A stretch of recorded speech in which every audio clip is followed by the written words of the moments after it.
Please allow me to introduce the moderator for tonight's program, Dan Shea.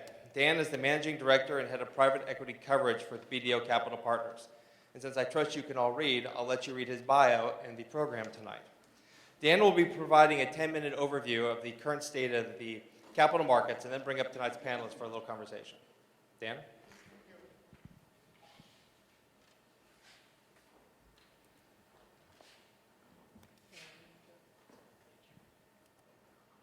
Hello, everyone.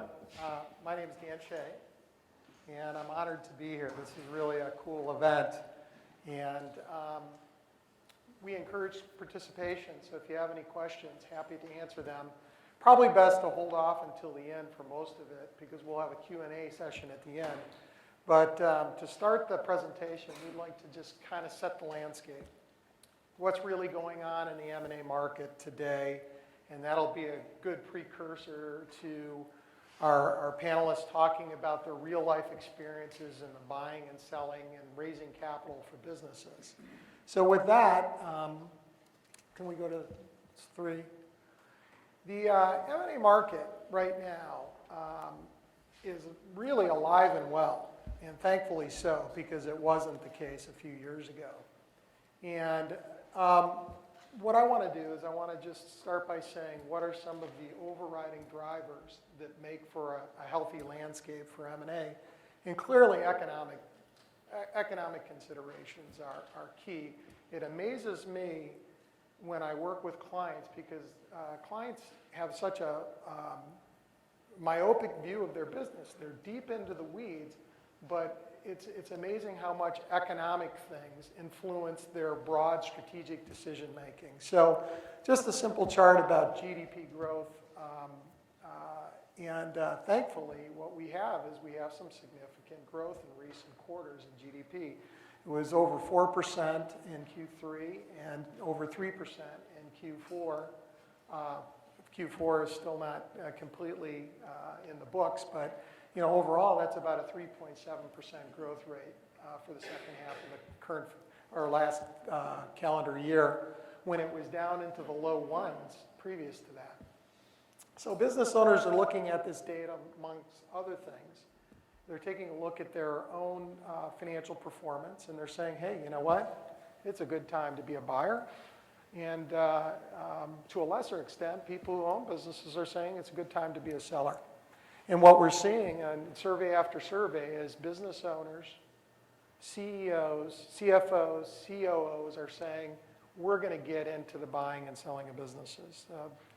Merrill just did a study, 58% of CFOs, I think it was, executives said they're going to try and do a deal in the next 12 months. The next couple slides really characterize what I believe to be, and many believe to be, a seller's market. It's great to be a seller.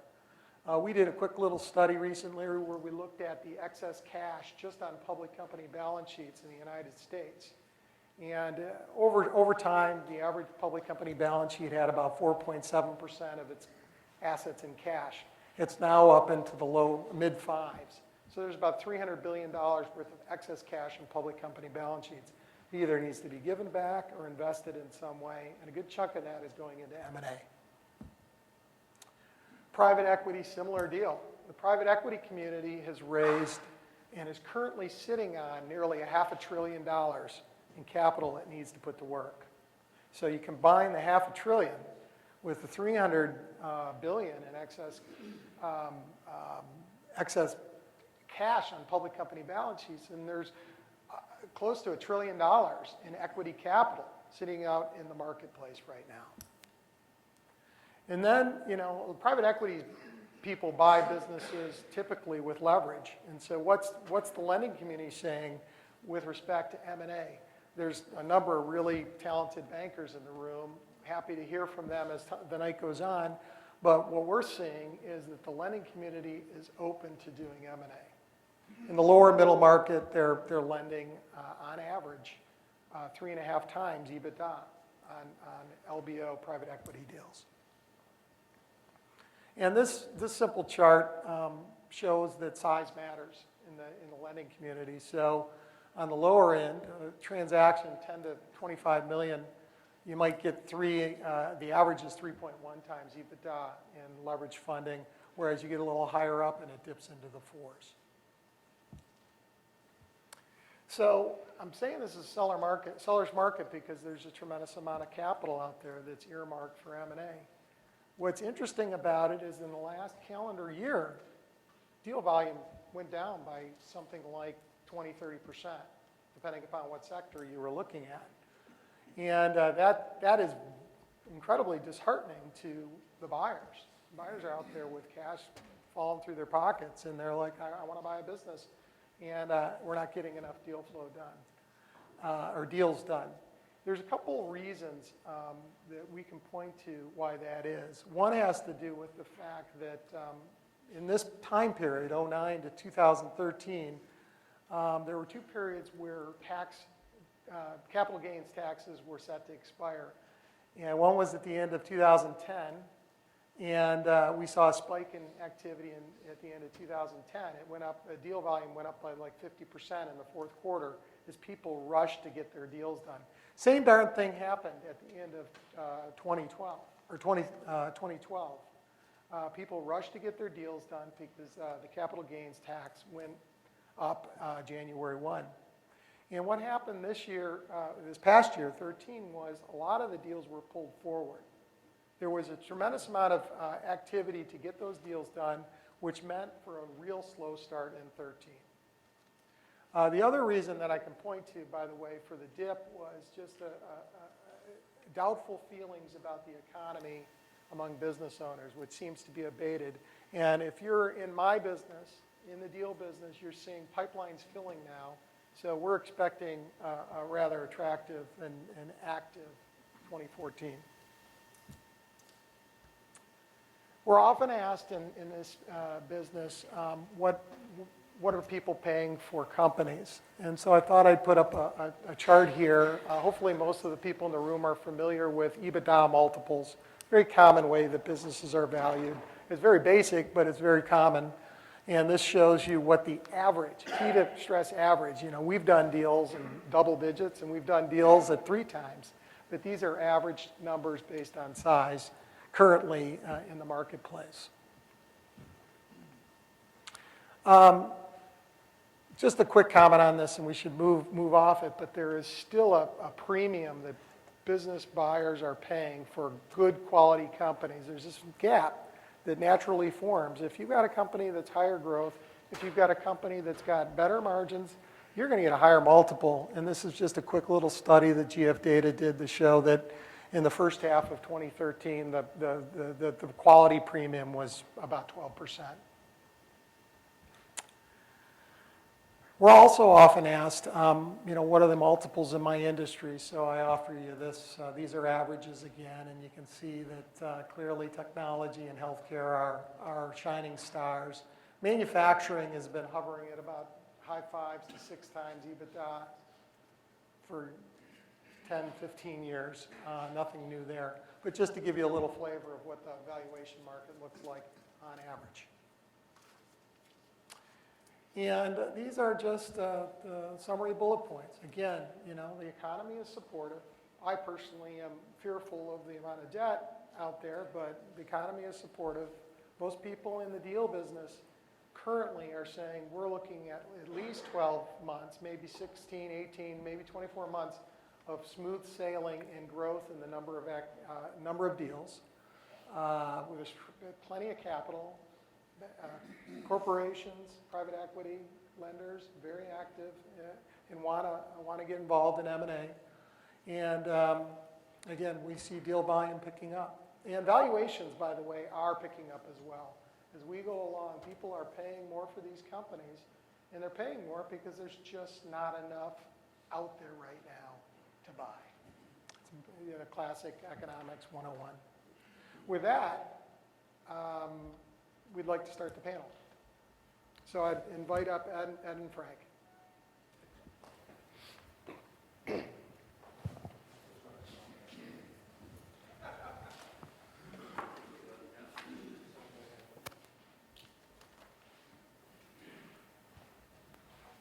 So while we're getting situated here, Frank, why don't you take a minute to introduce yourself and tell the audience a little bit about your background and why they should listen to you.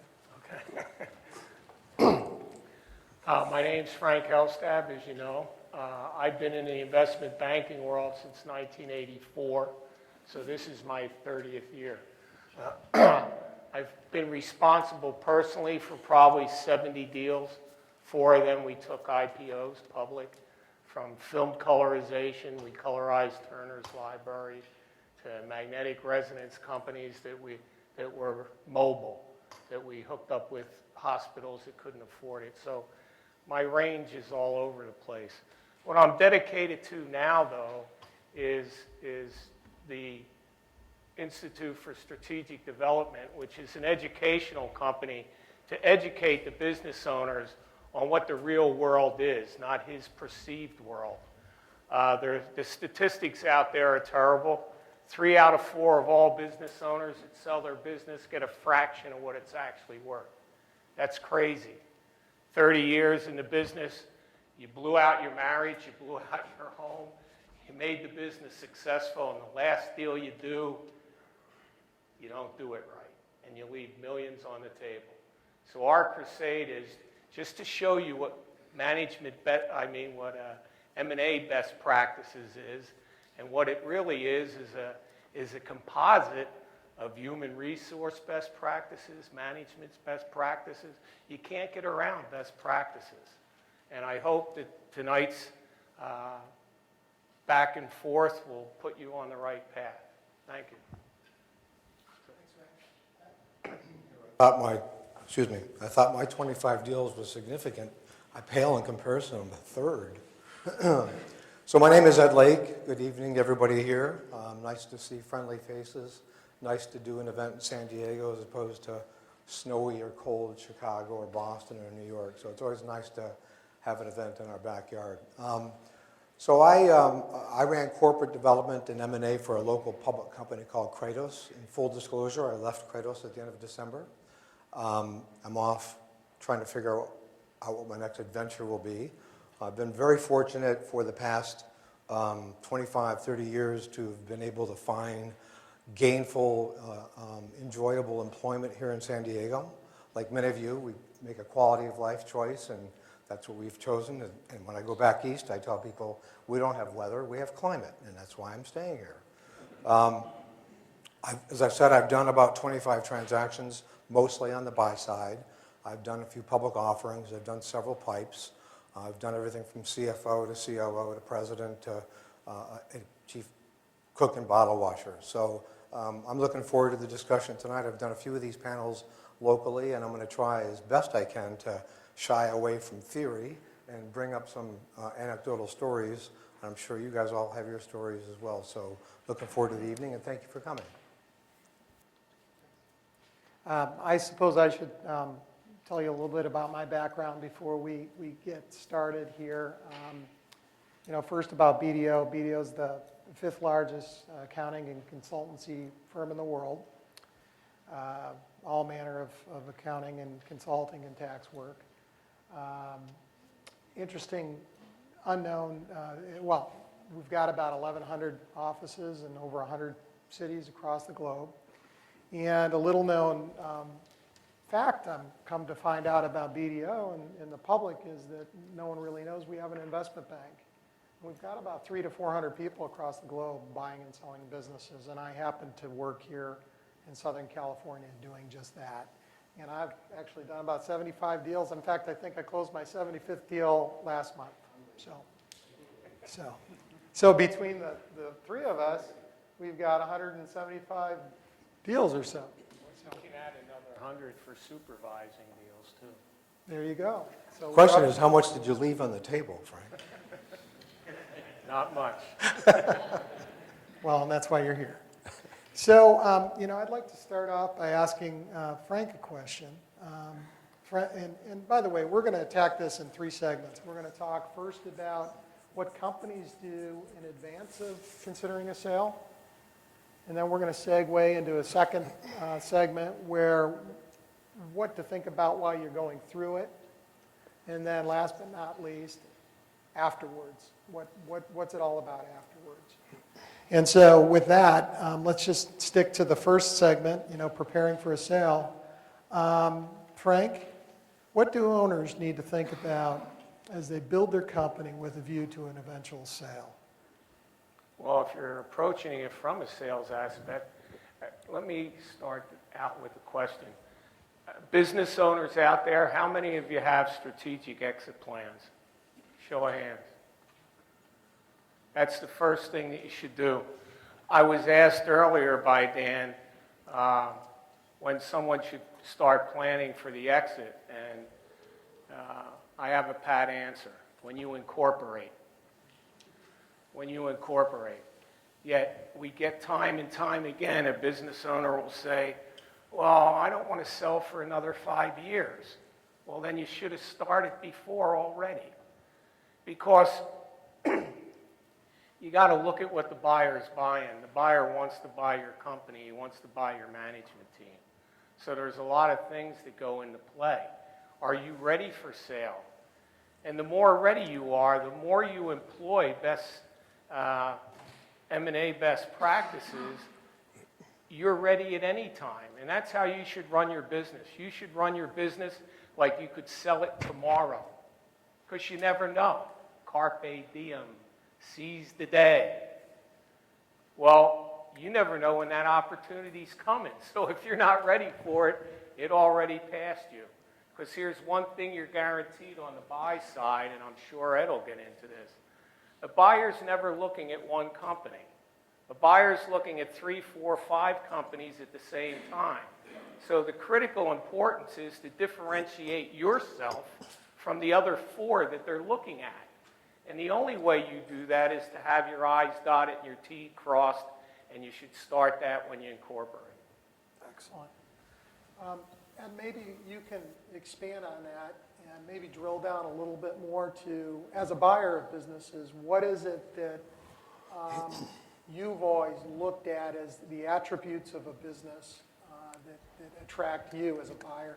And then as a secondary question, how might that be different if you were a private equity player looking to buy a business? I'm glad you clarified the distinction, because I don't profess to be a private equity guru, although I like the idea of being called a shark. That's a new one for me.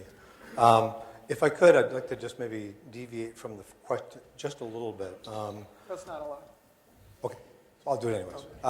So I look at this kind of from a foundational standpoint, from an acquisition process. As a buyer, Frank's right, you're always looking at multiple deals. But what I've tried to do, in my predecessor company, what we tried to do, and I think we did very successfully, was avoid auctions.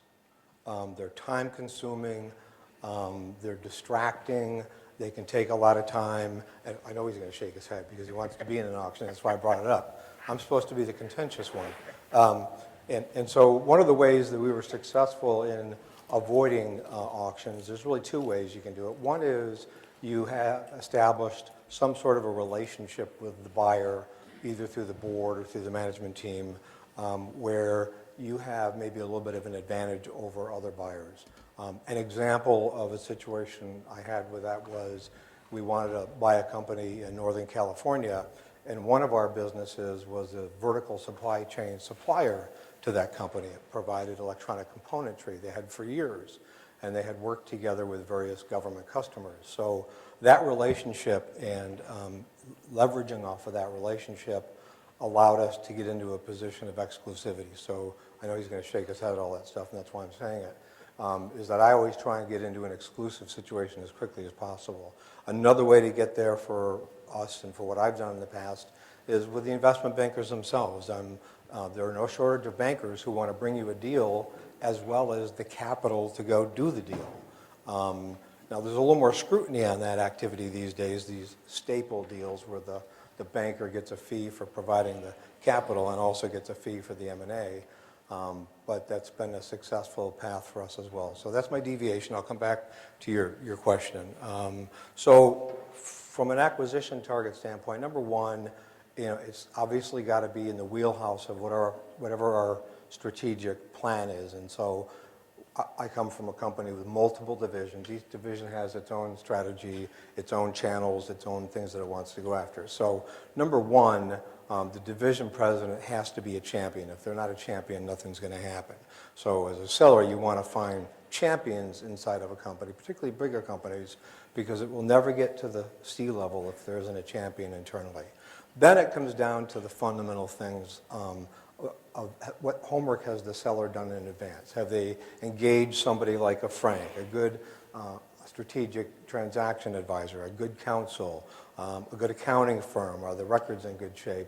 Because we're going to talk a little bit later about some of the mistakes and how sharks take advantage of them, and there are no shortage of them, but the more you're prepared and the more that you have your house in order, the less likely buyers like me are going to be able to pick it apart and then hammer down on that initial valuation.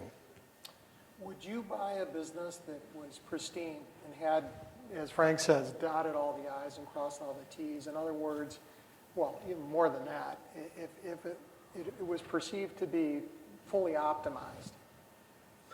If it brought a differentiating product or an entree to a market that we wanted to get into, yes. And also go back to the part B of your first question is how private equity might view a transaction versus how a strategic might. Private equity model primarily is they want to optimize the balance sheet. They want to optimize the capital structure. They want the lowest after-tax cost to capital. And that isn't necessarily in contrast with a strategic buyer who wants to optimize the financials and the operational, but typically private equity structures are designed to optimize the capital structures. That's, I think, where there's a little bit of difference. And to the exact reason you pointed up on the slides, what I've seen over the last 3.5 years is cheap debt, balance sheet leverage going up from 2 to 3 to 5 to 6. So private equity guys, let's face it, they have money.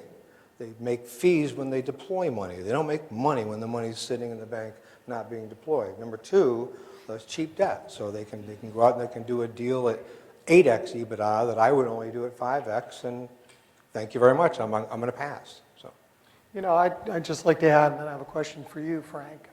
You know, it's interesting in the private equity world, private equity people oftentimes will tell you they won't buy a fully optimized business, a business that is really, really well run.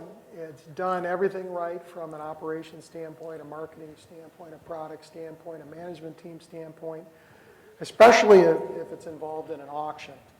Because an auction process creates an environment where the eventual buyer is going to pay the top dollar. And as a private equity firm, you're sitting there saying, I've got to pay top dollar for the business. The only way for me to get a decent return is to somehow accelerate the growth in value. And if they can't see that, oftentimes, unless they're desperate, they're going to walk. So it's an interesting kind of dynamic where the business, it can be too good to be purchased by some buyers. now Frank's going to tell you how to get into an auction. So. With one Yeah. Go ahead. I totally agree with what they're saying, but there's always two sides. There's a different point of view. If you want to use private equity groups to their full potential, all you need to do is understand the verticals that you're in and then start looking at their portfolio companies. Because do they want to pay top dollar? No. Do they shy away from auctions? Yeah, that's why we push them in that direction, because it'll separate them out. But if you really start looking at what they're doing, let me give you an example of a company that I'm coaching right now. When we got over 10 million in EBITDA, what we did is we hired a press release agent. And we just start releasing, hey, we did this, we did that, we did this. And guess what happened? The private equity groups start calling us on the phone. Because when you're starting out in the business, guess what you wind up doing? When you're an associate for a big firm, you're playing dial for dollars. So anytime they see something that fits, they're out there dialing to see if they can get at least an interview with that company. So if you use it to your advantage, and here's what planning is doing. What planning is really doing is nothing more than giving you other options. And you're far more effective when you have options, 2, 3, 4 different things you can do. So what we did in this case, we start getting the calls, Goldman, Summit, Insight, all the big players, Battery. We looked at their portfolio companies and went back to them and said, you try to beat them at their own game. Hey, we looked at your portfolio companies. There are 7 companies in your portfolio that we can help immeasurably. And if we can nail their bottom line and bring their bottom line up, look at what we're doing with 6 of your portfolio companies. Guess what? You got their attention. And they will overpay for you because whether you tube or not, guess what? The companies that they're going to introduce you to. So we literally have 4 private equity groups that are doing marketing for us, not using internal marketing sources. They're opening business.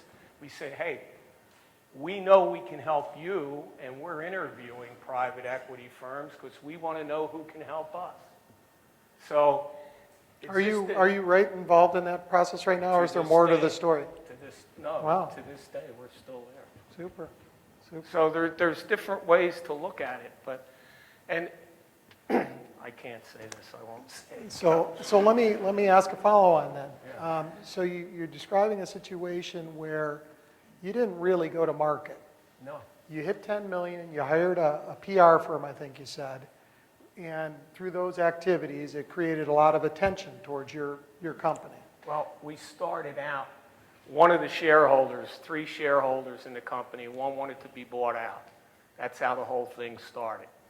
Well, how do we get it? Well, you can do it traditionally and hire somebody and make a book and put the book out on the street, or you can do it strategically by going directly to the source and tickling them. So boy, you're saying some really interesting stuff here, Frank, but I'm going to ask the next question anyway. Is there a right time to sell? How do you determine when to sell? And is there such a thing as picking the top of the market for the value of your business? Yeah, the right time to sell is when you feel comfortable with selling, and that's an individual thing. You're going to sell 1, maybe 2 businesses in a lifetime. Buyers are buying 5, 10, 20, 100 companies a year. So you got to really focus in. And I lost my train of thought where I was going with that. No, but I think you're making a really important point. Just my perspective as someone who's done a fair number of deals is, people will ask the question, when's the right time to sell? And oftentimes, the majority of the times, it really boils down to a personal decision that oftentimes doesn't have anything to do with, or has little but not much to do with the way the company is performing, where it is in its life. It's the owner is like, I'm really tired, I'm 57. Or, I feel like traveling. Or I'm having a fight with my sister and she owns half of it and we just can't get along anymore. But it's not like I'm trying to optimize my exit. So, If I could just piggyback on when that. you got the right Please. money on the table. That's the win. The right money's there, the buyer's willing, and you're ready to leave. To follow up on Frank's point, he's 100% correct. I can tell you I would get 5 to 10 calls every week from private equity folks looking for deals. They are very hungry right now. They're looking for carve-outs, they're looking for divestitures, they're looking for bolt-ons to their portfolio, because as I said earlier, they have money to deploy. It literally is a perfect storm. Now, private equity guys generally are looking at larger EBITDA, maybe 10 million to your point. At 2 to 3 million, it's a little bit harder. But there are a lot of boutique firms right now up in Los Angeles area that are spin-offs of, I'm sure you've heard of Platinum Equity. Platinum Equity goes out and buys a lot of distressed properties and turns them around. Well, a lot of folks get their training through a firm like that, and they go out and start their own. And there are quite a few boutique-ish firms that are playing in that lower dollar level. But they're calling, to your point, they're calling all the time. They're really looking for deals. there's something like 3,000 or 4,000 private equity firms in the United States. 7,000. 7? Yeah. We just did homework. Oh, okay. It's even worse for them. What were you going to say? No, go ahead. So, before we segue into the actual process, what percentage of the time do business owners or their advisors come to you, Ed, with a business that is really done all the things that Frank is saying? And what percentage of the time are they representing themselves in kind of an auction process? Just to give a sense for the relative. Right. So I'll break it down into two periods of time for me, the Pleistocene and the Mesozoic. So before Kratos, I was at a smaller publicly traded company. We did 9 transactions, and they were all small deals. And by and large, they didn't have the advisors. They didn't have any predecessor knowledge about a transaction or a structure of a transaction. And that worked to their detriment for the most part.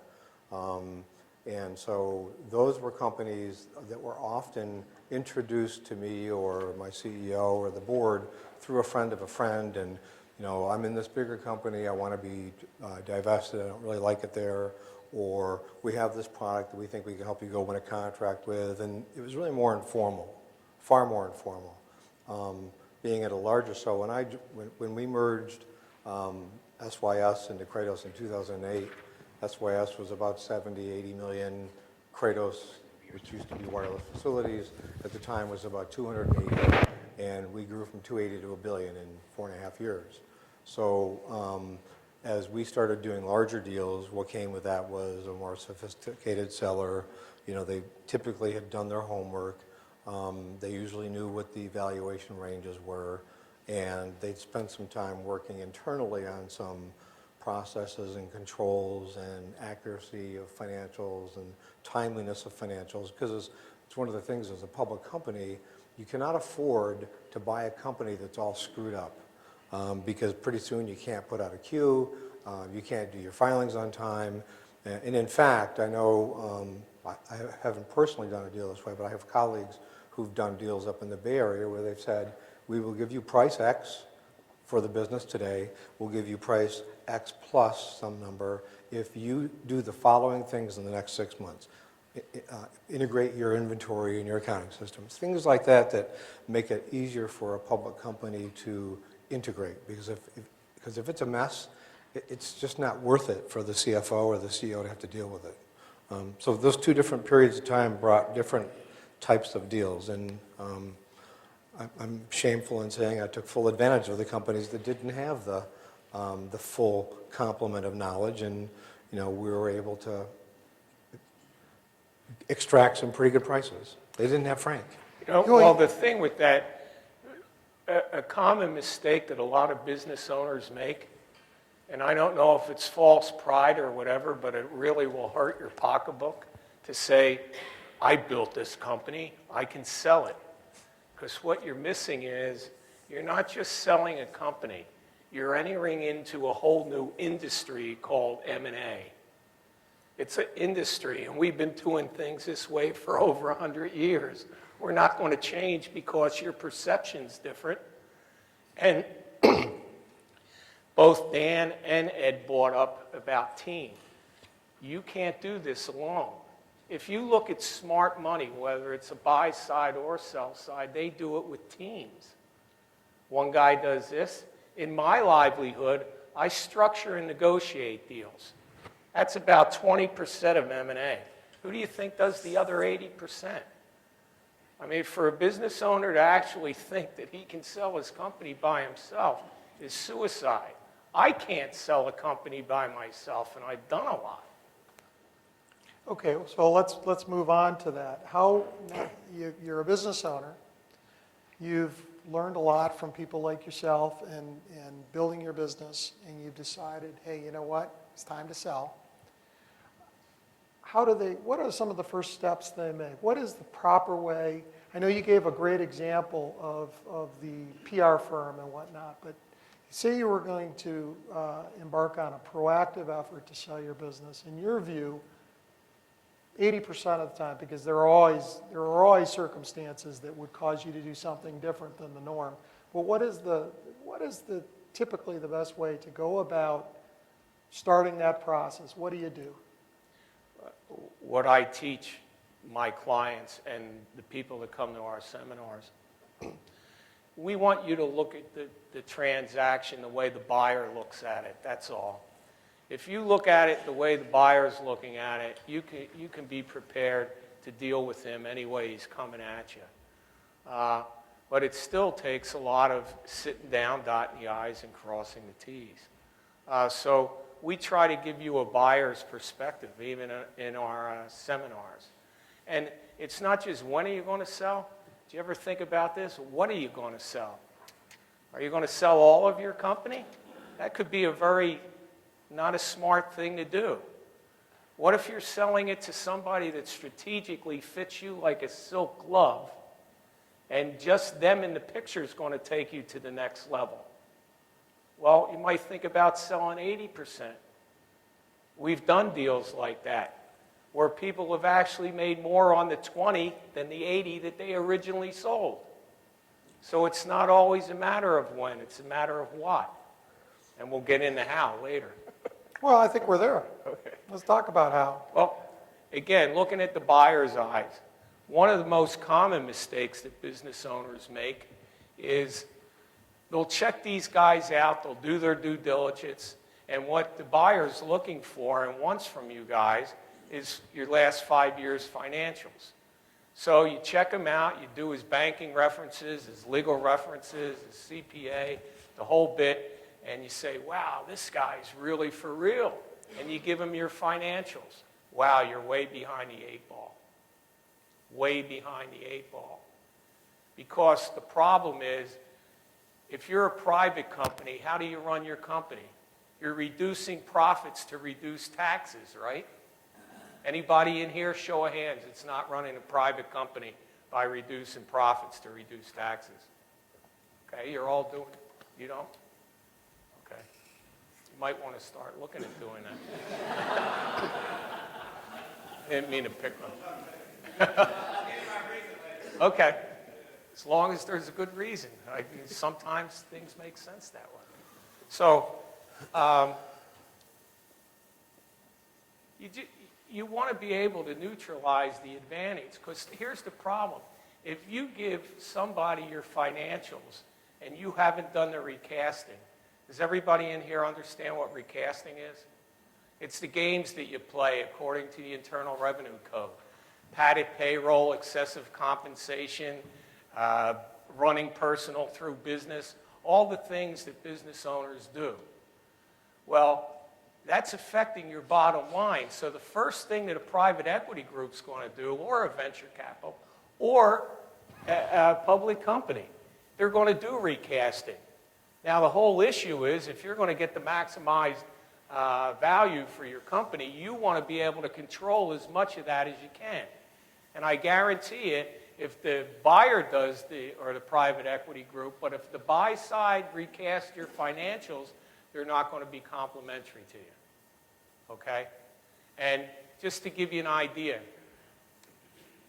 when you get into the recasting issues, if you're paying yourself $300,000 and you look at industry norms and industry's paying yourself $150,000, there's $150,000 of recasting value at a 6 multiple or an 8 multiple or a 9, and that's just one issue.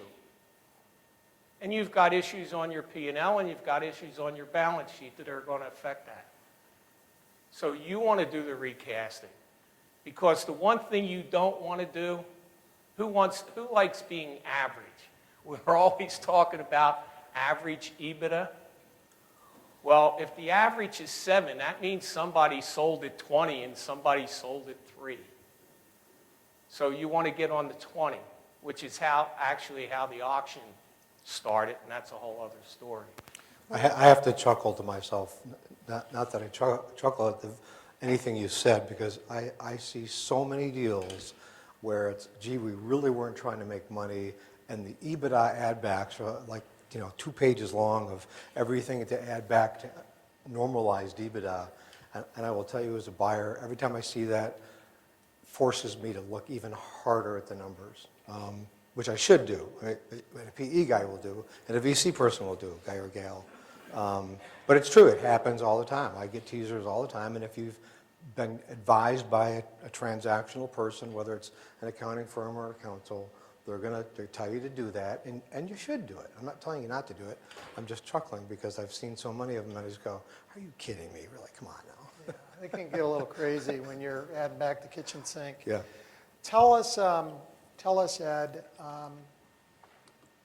about, we kind of danced around this notion that people need to know how to do certain things when they're selling their company, add backs being one of them.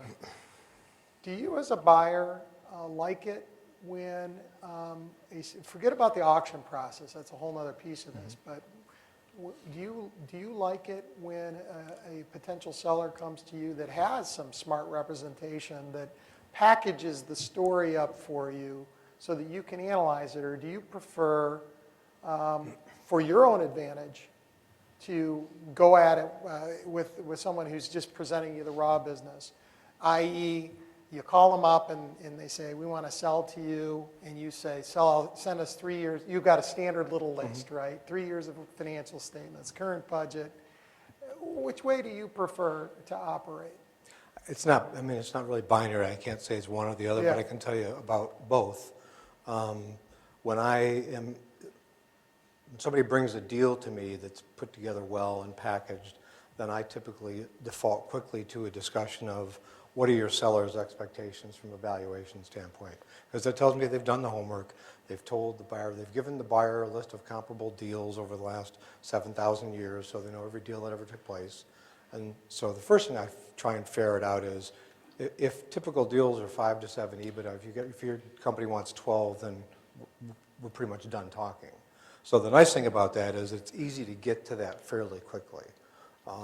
The other side, where it's not quite so packaged with a ribbon and everything, if it's a compelling technology, if there's something really compelling about the business, I'll take the time, again, if there's a champion in the company, because I typically wouldn't just go off and do stuff because I thought it was fun to do or cool once in a while, but it's really, as a service to a division president or somebody. So I would look at those. And sometimes, as they say, you buy things with hair on it.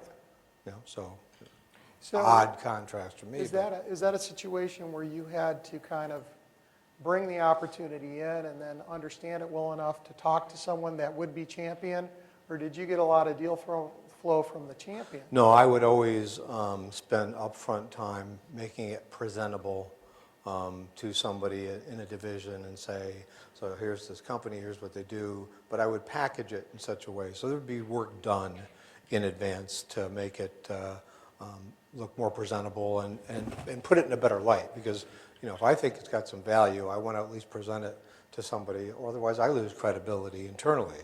And I've done that. I've taken deals and cleaned them up and made them at least presentable, and sometimes they've gone the full distance and been acquired, and sometimes not. Yeah. Okay. Can I pick up on something? Sure, you said? absolutely. On the packaging yourself. No, go ahead, you can do it. You want me to talk? It's going to be later, go. Well, I think we're there too.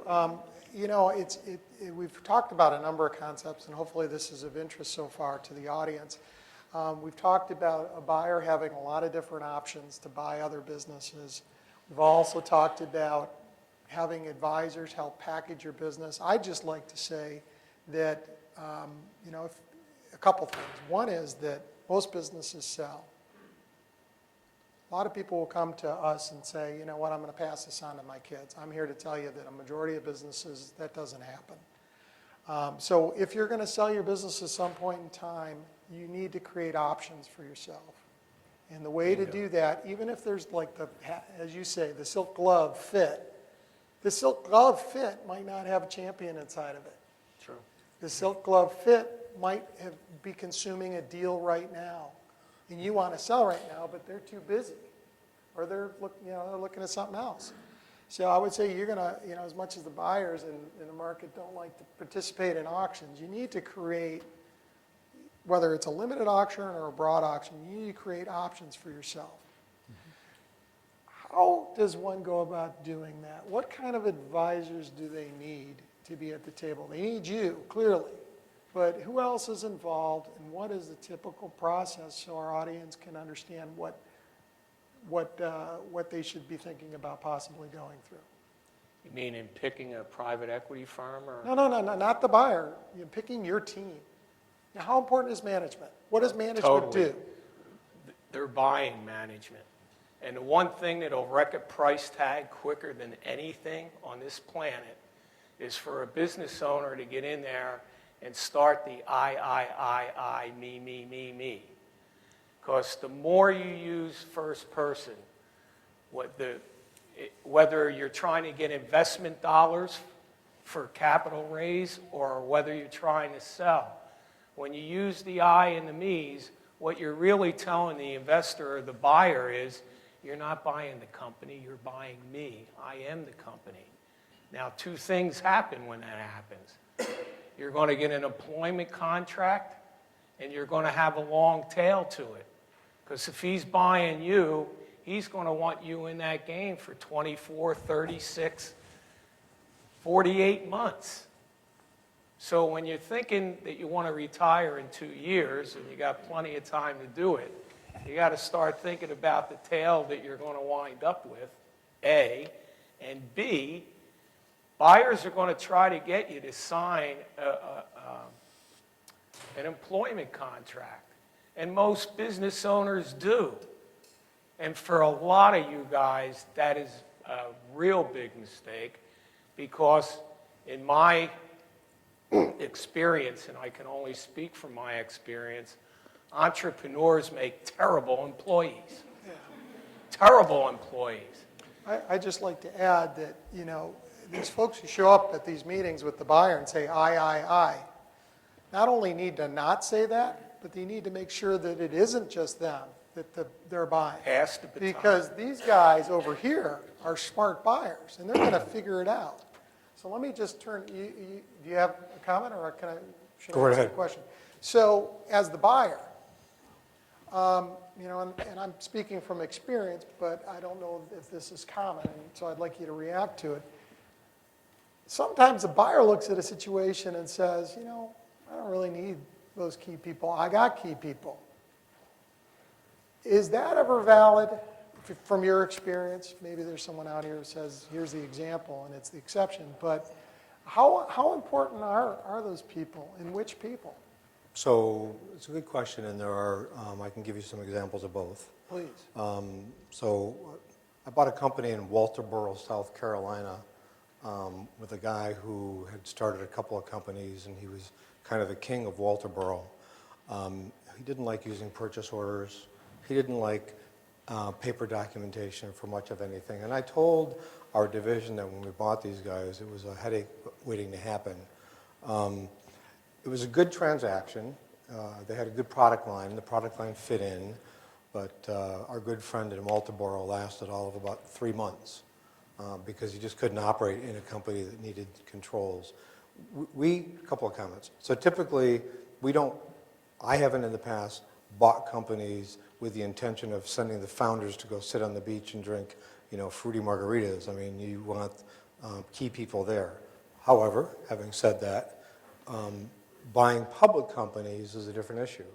So I've been involved with some very sizable transactions where on day one, we jettisoned the entire management team, the entire executive suite, for the simple fact that the deal penciled out if we could get the synergies of we already have a CEO, we already have a CFO, we already have a number of key people. So in those kinds of situations, maybe even more so, but it's critical in all transactions, integration is one of the most important elements. And if you talk to people, the reason deals fail is the after transaction integration into the business.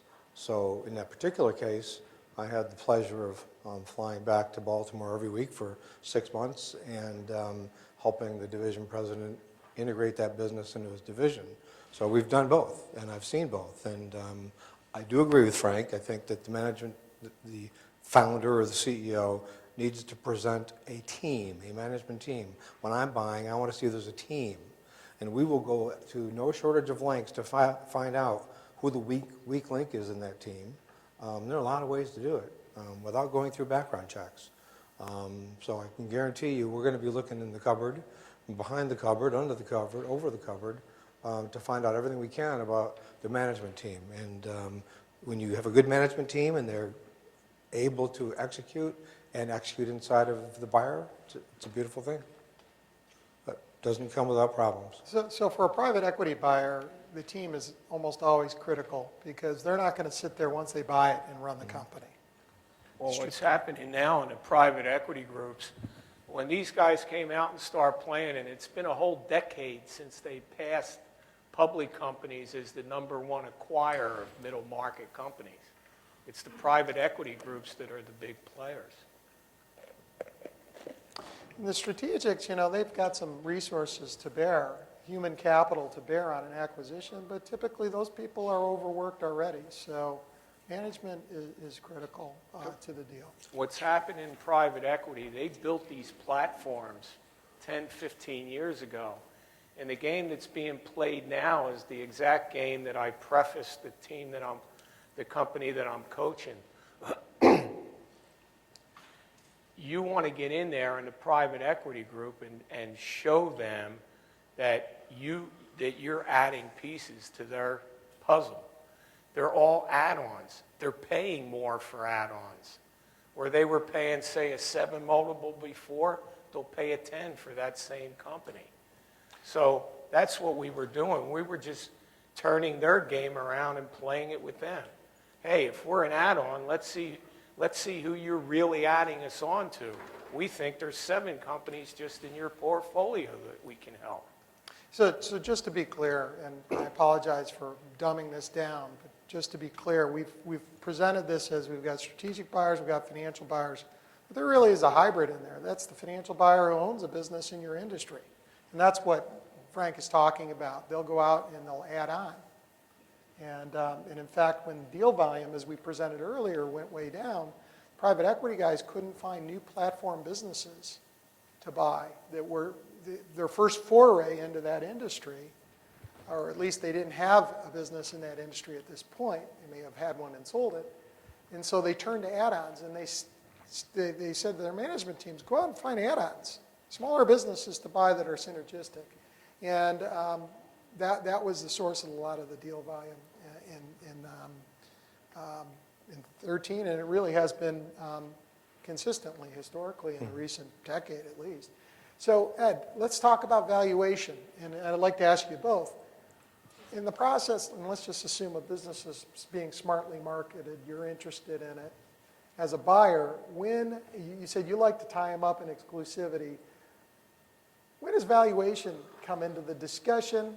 Is that before or after exclusivity? I have an answer for that, but I want to hear yours. And how is value determined, and how does the conversation typically go when a value is discussed and agreed upon?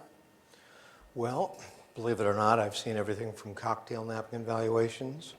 You need to get to a meeting of the minds early in the process, because nobody wants to spend a lot of time on something if there really is a big gap in expectations. And I was going to make a comment to something Frank said earlier. Do not underestimate the amount of time as a seller you will spend engaged in a transaction process. It kills a lot of deals because sellers find out in the process that they've still got a business to run. They're being asked to provide reams and volumes of diligence information. They're being poured over by their advisors to get them ready. It's a big undertaking. And you can't do both at the same time. If you're getting your company ready for investment or sale, who's running it? Right. And that's, it's an important thing. So back to your question, so everything from, the informal having dinner with the management team, and after the dinner kind of circling back and saying, look, the industry multiples are 6 to 7 here, right? If you're in that kind of ballpark, we can work on something. If you're at 9 or 10, we probably ought to pass. And I've passed many times and had them come tippy-toeing back because there really wasn't a buyer at 9 to 10. So my answer is I try and get there as early as possible. for everybody's sake, because to this point, I would be looking at 6, 7, 8, 9, 10 deals at a time. And a seller who has an auction going on is probably looking at 6, 7, 8 buyers if they're fortunate. So I don't have a perfect answer. No, Just, no, there's you know, you feel around on these things. Sometimes I'll get to the valuation based on a one-page teaser. If you know enough about the industry you're in, and you've seen a lot of transactions, you know what a company's worth. I mean, you intuitively know, and the seller typically knows, but that doesn't mean that somebody won't pay, you know, a much larger price for something for a particular reason. Maybe it's a PE firm that wants to be in that space. They don't have a platform company. They'll pay extra for a platform company that they can add on to. So it could be after diligence starts. You know, a typical process is you get a teaser, you sign an NDA, you get a book, you like the book, you pass the book around, you go to the diligence room. And usually when you get the book, you get a process letter that says, we're going to be having management meetings and briefings on X date. We'd like your informal indication of interest before that so we can determine if we're going to schedule you for the management meeting. And so you can start to see the process get dragged down. So as soon as you can in that process, you get the value. I don't know, Frank may have a different perspective on it, but that's been my Well, I'm experience. glad you just described the standard auction process, because some people are unfamiliar with that. And, you know, there's lots of firms like ours out there that employ a kind of a two-step process where you get some information out there in an offering book. It might be 50, 60 pages describing a business. And it's meant to be enough information for someone like Ed to say, you know, I see it, I'm interested, I know you're running an auction here, I know you're trying to keep me to a timeline, I know you're soliciting interest from a lot of people, but I have enough information to tell you what I think it's preliminarily worth. And so to you, Frank, how is value determined? When should it be determined?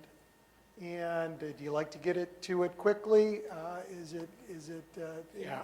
Expand on the valuation question.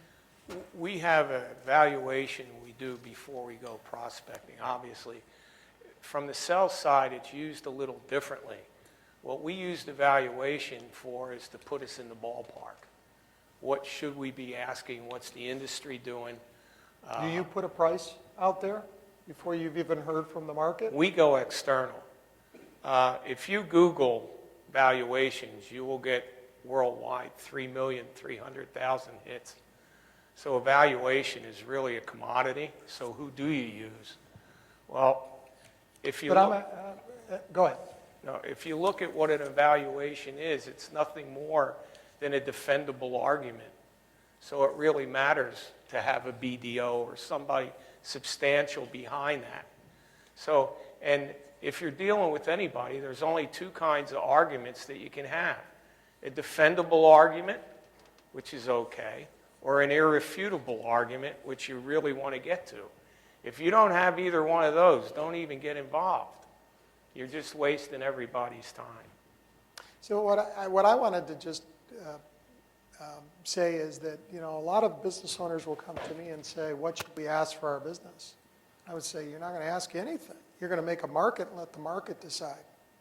Unlike perhaps, you know, when you're selling your house, you're going to put the number down there. Yeah, we beauty's use in the the eyes of the valuation beholder. to find the players. Yeah, Who's so- going to play.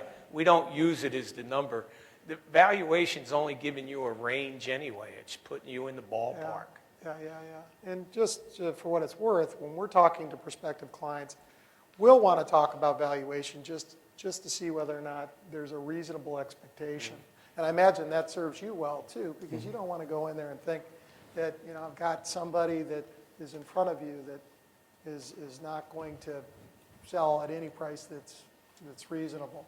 Or you have a stalking horse buyer, or you know, any number of things. But you know, some of the things that you know, kind of going back a little bit on one topic, as a seller, from where I've been able to, and I don't know, we're going to talk about some common mistakes, but one of the areas that I've been able to get a discount, let's just say, to what the buyer's seller's expectations were, is when it comes to their equity structure. I can't tell you how many times I've done a deal where you have half a dozen or more people who say, but you promised me 10,000 options and you never gave me those. And I've had deals where there's 50 people saying that. And that will kill a deal pretty quickly, or it will put the seller on their heels. And at that point, the seller has to determine, gee, maybe I better go clean all this stuff up first and then come back around in a few months. But it happens all the time. I mean, and then you're confronted with, well, how many more people are going to come out of the woodwork that were there 4 years ago that were promised $10,000? When the deal gets announced, you know, they're going to be on the doorstep with a lawsuit. So it's just a reminder to everybody, make sure you've clearly and thoroughly vetted the option structure, the warrant structure, the debt structure, that there aren't people out there who have a claim on your consideration. I actually had a deal where there was a gang of 6 who felt that they were promised this equity, and they held up the deal. I mean, they held the CEO, seller, owner hostage. She ended up losing 25% of the consideration as a result. I befriended the gang of 6, which was to the detriment of the seller, the CEO, but sometimes that's what you do to get the best price. But you probably Keep counsel in your mind, people a lot. He's trying to get the best price, and we're trying to get the same thing. So it's always that give and take. And when Ed had mentioned earlier, you know, what's the seller's expectation? The first thing that I ask when I'm negotiating with a buyer is, what's your ROI hurdle?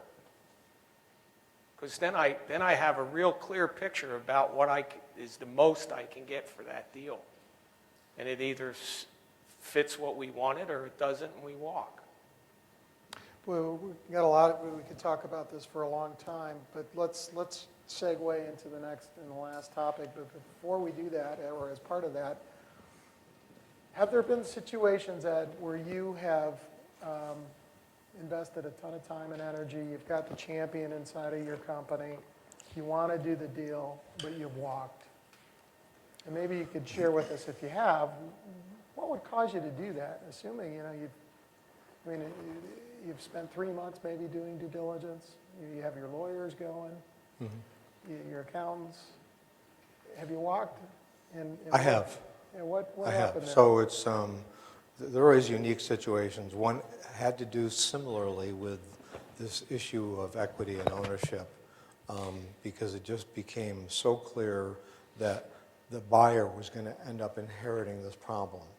And we sat back and said, we don't want to be dealing with that post-closing, because they couldn't get their constituents to agree on something, and the constituents were looking to the buyer to resolve it post-deal. I won't do that. I mean, it's just walking into a nightmare.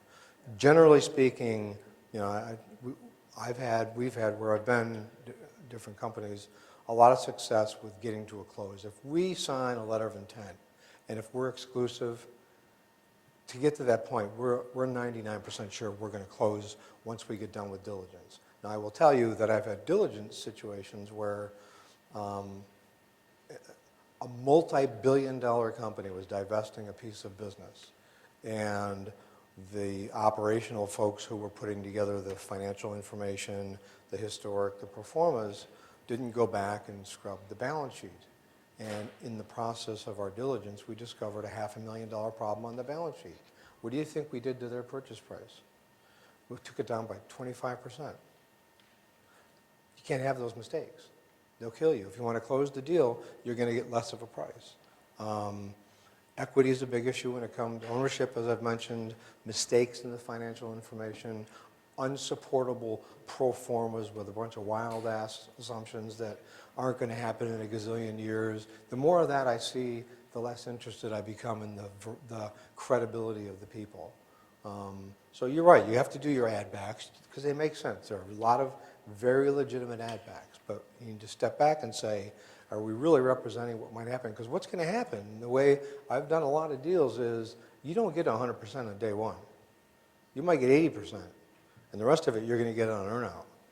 And you're going to get that earn-out only because you're going to stick around and make it happen. And they're your numbers, and you better believe in those numbers, and the champion in the company is signing up for those numbers because it's going to affect their incentive compensation.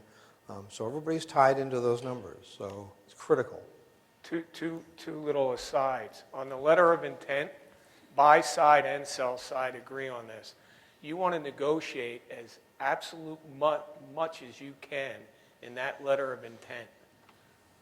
Because the more you can negotiate in a letter of intent that can be approved upon in the corpus of the contract, the higher your propensity is to close the deal without a lot of warts on it. As long as it's all non-binding. Well, guys, let's move on to the last topic, which is, the deal's done. What happened now? Frank, Vegas, baby. I could tell you stories about that. Frank, should a seller care what happens post-transaction? And what are some of the things that a seller, and you advising a seller, needs to think about when they're closing the deal? We already addressed the idea that if they're staying in. But what if, excluding that, what are some of the things that cause a seller to think about the deal and think about what's going to happen post-transaction? Well, his money, because he's, like you said, very seldom is he getting it all up front. So one of the things that's interesting in any deal is what are the covenants and what are the indemnification clauses? What are the escrows that you're putting aside? Because you might think you're getting 30, 40, 50 million, but you don't know what the conditions are on that. So, which that expands your team, and most law firms do this. Your transactional attorney, the first thing that he'll do is go to his litigation department and have them tear the contract apart. And that's a good thing, because you got a different set of eyes, and you got a different animal too. Everybody in this room probably reads prospectuses from the front and through, or I'll go to the indices and see where something is and go through it that way. You know what a litigation attorney does right away? He reads contracts from the back, not the front of the contract, the back. Because the indemnification clauses and the covenants are always in the back, and that's where all the stuff comes from. And Ed said something that is near and dear to his heart. Integration is critically important. The problem is, for the sell side, it's an afterthought. I mean, you can get as close to his culture as you can get, but you still don't know that you're there. But the statistics are horrendous. 4 out of 7 deals are bummers. I'm not saying they're totally flops, but they didn't work out the way the buyer intended it to. And the number one culprit is, guess what, guys? Culture. We got a textbook case in Scottsdale when the Kahala Group bought Cold Stone ice cream. Man, that was like 6, 7 years ago. You can walk in their headquarters in Scottsdale and visually tell who worked with Cold Stone and who worked with Kahala. Now, if you can tell that just in the way people dress and act, they may have cultural problems and issues on integration. Let's talk about integration then. When do you start thinking about integration when you're looking at a deal? Well, because I typically am the one responsible for post-acquisition integration, I start on the first day of looking at a teaser. Bingo. Thinking about it and thinking about who needs to be on the team to integrate various portions of the business, and it really starts even more intensely with diligence, because that's when you learn what you need to learn about operations and people and capabilities.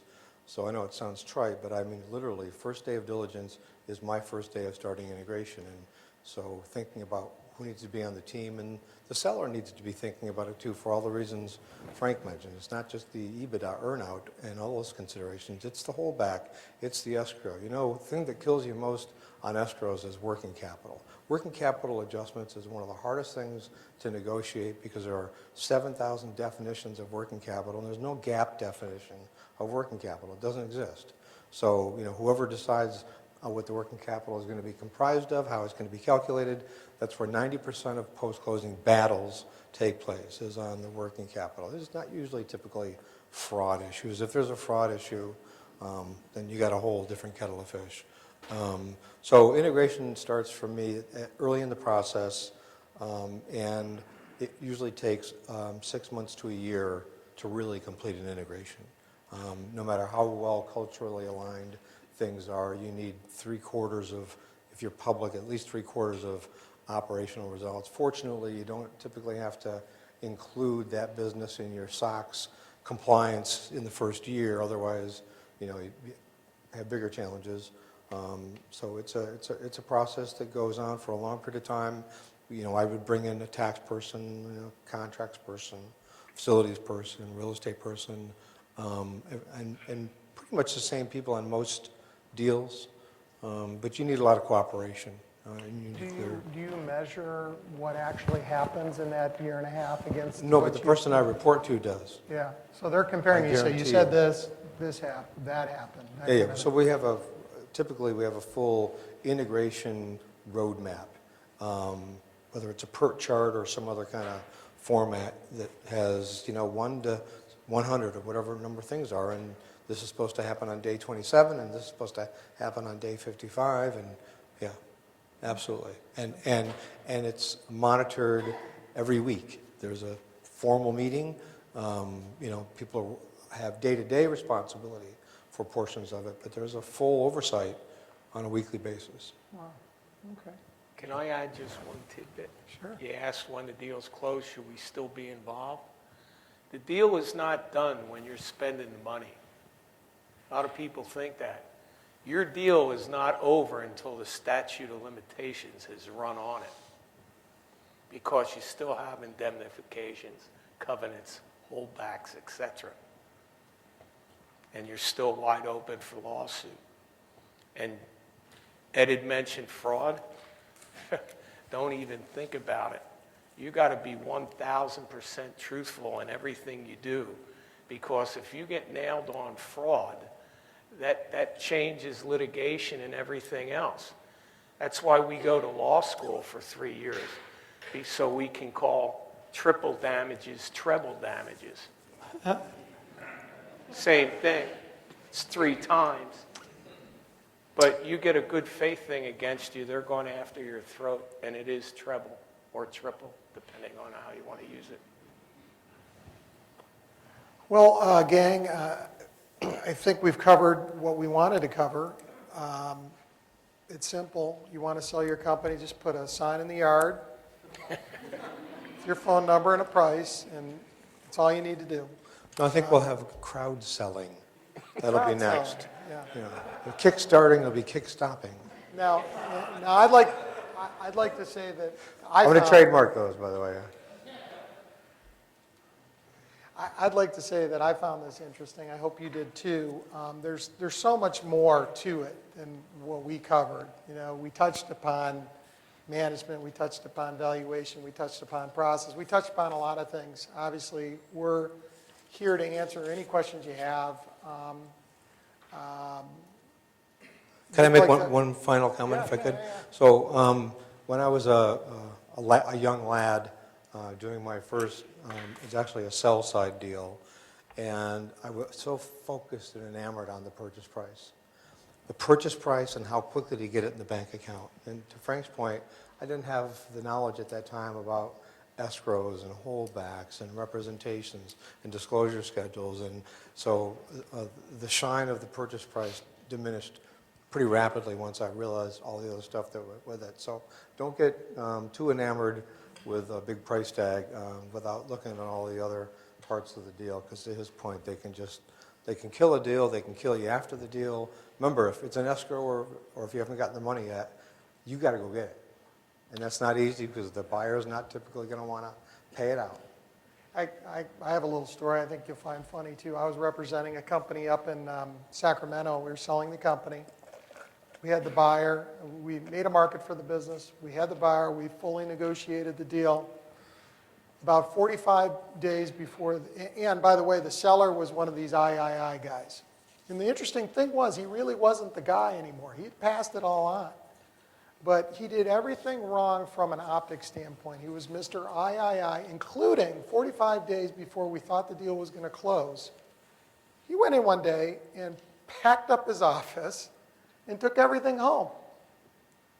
The deal wasn't closed. We didn't know if it was going to close. He had represented himself as Mr. III, yet he had retired that day. And he didn't even have the money. he didn't, the contract wasn't done. So anyway, it takes all kinds, and there's a roadmap for all of you business owners in this process. And with that, hopefully there's a few questions, and maybe the panelists can try to answer any questions you have. And there's a couple of mics on either aisle in case you want to step up, or you can just stand up and shout the question. We'd prefer the mic, though, because we can get you on the video then. It's not turned on. Hang on. There you go.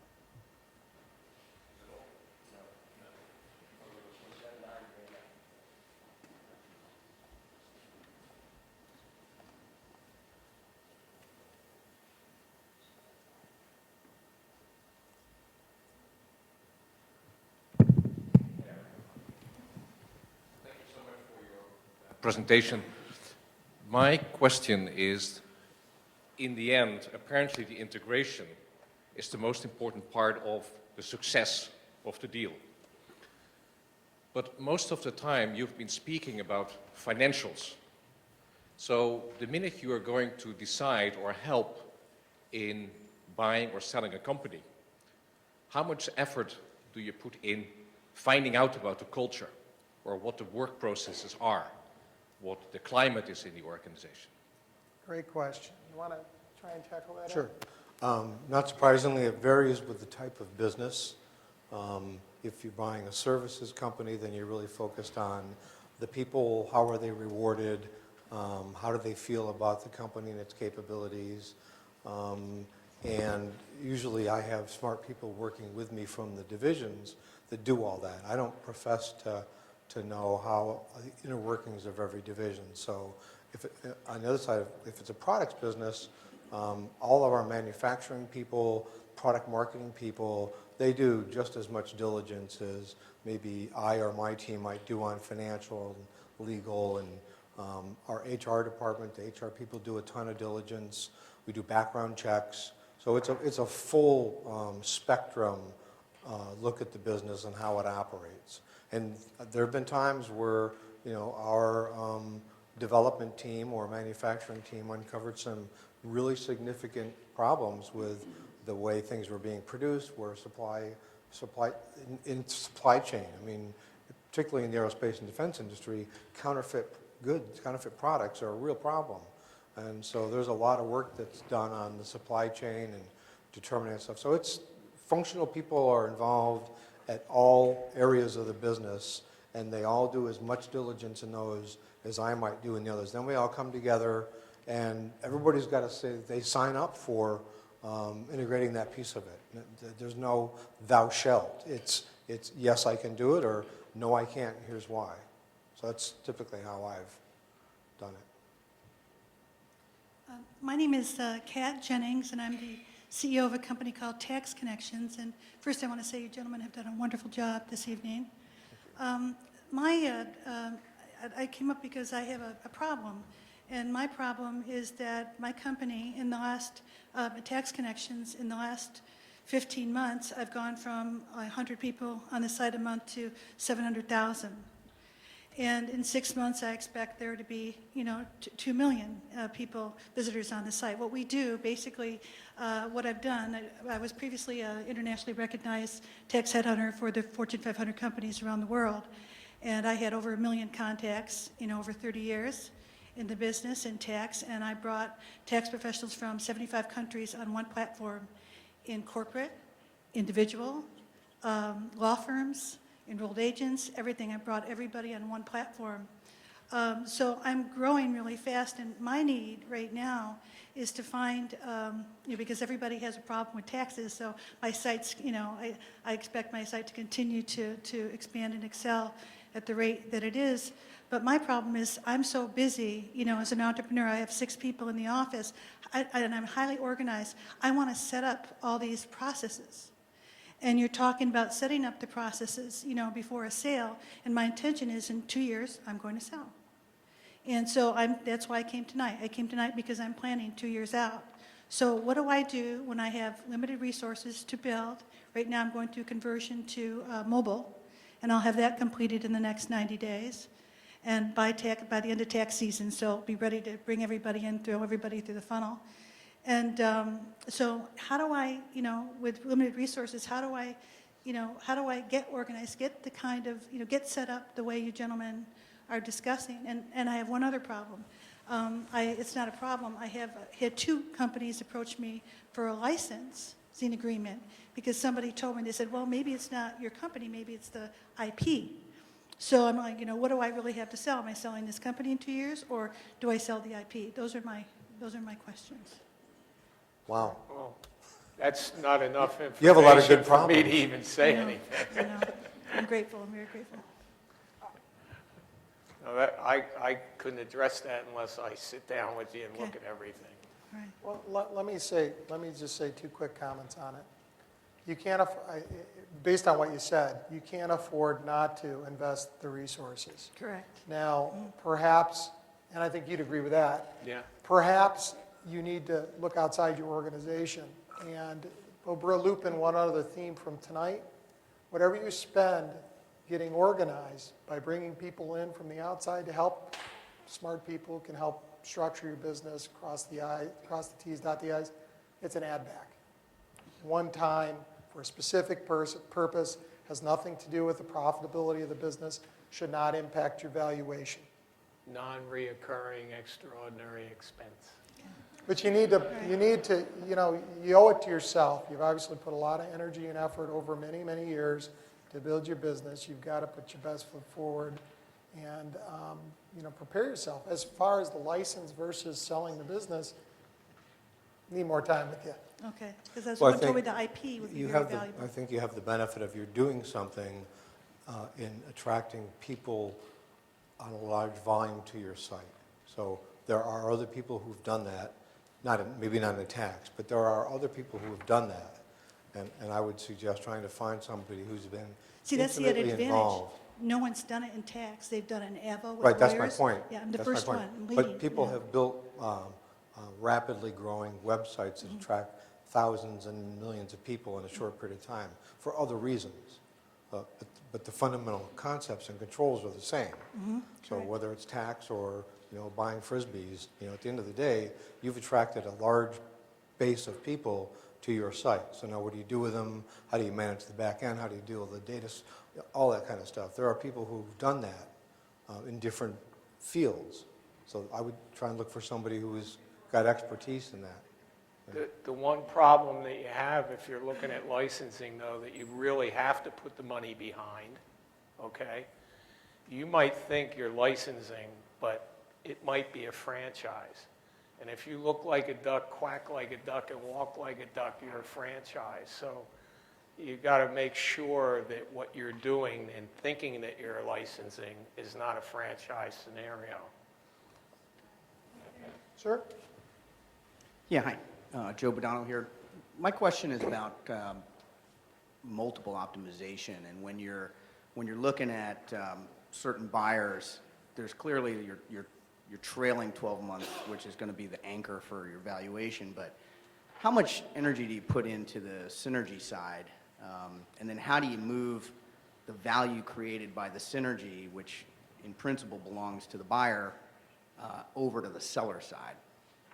What's the strategies for doing that, and how much energy do you spend analyzing buyers for synergy value that you can scrape over to your side? As Me a seller? personally, a lot of time. That's the most important thing in a deal. Because synergy is that great thing that says 1 + 1 = 8. Doesn't equal 2. And if you get with the right buyer, again, what are you going to sell to him? What if he can take you to not just the next level, but the next level? You want to go on the ride. So to me, it's critically important to always be dealing with somebody that's synergistic. They'll pay more, your multiples will go up, and you're in much better shape.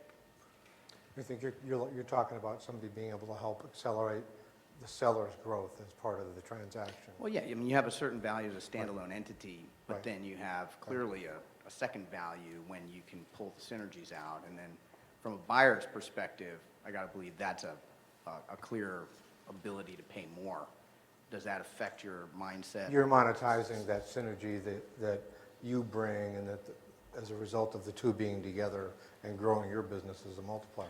And it's absolutely. Usually, I find that people bake that into their pro formas. And then it's a question of, do I believe what they've baked in? And to be able to optimize that, I'll look to the division and the subject matter experts in that field. So for example, if it's in the area of ground control stations for the satellite business, those are the people who are going to tell me, are they going to help you sell more decoders or encoders or whatever the product is. So they make that determination.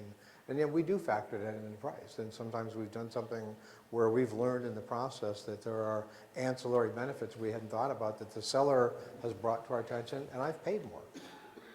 So I think it's a really important point you're making, that you should spend a lot of time on that, because it's another arrow in your quiver as to why Mr. or Mrs. Buyer should pay this plus 3 or whatever, right? So, because sometimes buyers miss it. I mean, it's easy to miss things. It's a really great question, and I just went through this on the deal that we got done last month. And, it's an interesting thing. And by the way, synergies come in many forms. It can be operational synergies. You can combine operations. It can be people. You don't need two accounting. Efficiencies, yeah. Marketing, you might share, you might not share customers, but you can cross-sell your products once you're together. There's all kinds of synergies. And you as the seller, it's your job to know that, and every buyer is going to be different. They bring something, every buyer brings something different to the table. Every strategic buyer does. And so, you do your best, but it's imperfect, to understand and quantify what those synergies might be, so that you can take a look at your pro formas and start saying, okay, I'm giving you 10 million in EBITDA, but I know you're going to have 4 additional just based on the synergies. How the rubber meets the road, though, in negotiating, there's a couple things. First of all, you better have other options, so you know what the market is telling you. You got to make a market for a private company. There's no market for your company like selling your Apple shares. You got to make a market. That's number one. Number 2 is doing the math I told you. Number 3 is telling the buyer what you need. And the buyer will say, I bring the synergies. And your job is to say, no, you don't. We both do. So let's share in the ups here. If we agree that the synergies are $5 million, let's split it. And then you stay in if you believe in it. Yeah, and also be careful that, if you sign up for a deal where part of your consideration is going to be baked into the next 2 years' EBITDA, that you have a very clear understanding of how your EBITDA is going to be measured, and that you don't want to hear anything about corporate allocations. Right. Because you're going to get them. But you want to make sure that I shouldn't give away the farm, but you shouldn't, don't let that be a discount to your price. There's all kinds of things to guard against. But Yeah. one of the things you might benefit from, you sell your business and all of a sudden you've got the sales organization and the buyer selling your products, and your revenue accelerates. Bingo. You should get that in your earnout. So there's a lot to it, but you gotta run a process. Yeah, just a quick follow-up question. You talked about not taking your eye off the ball during the process, which can easily happen. The question is, how punitive from a buy-side perspective is a miss in the middle of the process? It will be punitive. It's a question of how many other factors are negative. As I was saying earlier, if I see mistakes in numbers, I start to question the credibility of numbers in general. So it will throw things into a different light, but I've seen it happen where there's been a very legitimate reason and had nothing to do with not keeping the eye on the ball. Sometimes these things happen. If you're that far along in the process, the buyer wants your business. And they're not generally going to say, we're going to walk because you promised $4 million this quarter and you did 3 because you didn't get this order you're expecting, you're going to get it next quarter. And if I do diligence properly and I talk to customers, and that's another thing, it's very important that you don't want to let buyers talk to your customers until you're just about ready to sign the paper. Because the last thing you want is something out there in the public domain that's going to throw your deal apart. and a customer saying something not in your favor. So generally, people are good at pushing it off until the very last, and as a buyer, there's not a, I mean, comes a point in time where you might say, all right, I'm done, I'm not going to do any more work until I talk to the customers. And it's kind of a yin and yang back and forth on that one. Misses can be fatal, or they can be a non-event. It really depends on the circumstances. Yeah, there's not a company around that doesn't hit a thing. What you can't do is try to cover it up or ignore it. I actually had a CEO tell me, yeah, but we just lost $1.4 million in EBITDA and $4 million. We can't show anybody our financials. What's it going to go away because you're not going to show it to them? You know, be upfront. Everybody, that happens. Business is cyclical. There's nothing more cyclical than business. You all know bad news doesn't get better with time, so. And buyers are smart. And have a fairly conservative first couple of months Exactly. into the process, right? The Thank you very people much. need to understand when you're selling a company that all along the way you're achieving results month after month. It's the toughest thing in the world to manage that when you're selling your company and you're under the microscope. So be conservative. Yeah, you definitely have to put a structure in place to make sure sales don't bobble during the process, Yep. right? You got to Yep. anticipate that. Well, and those are part of the conditions precedent to closing.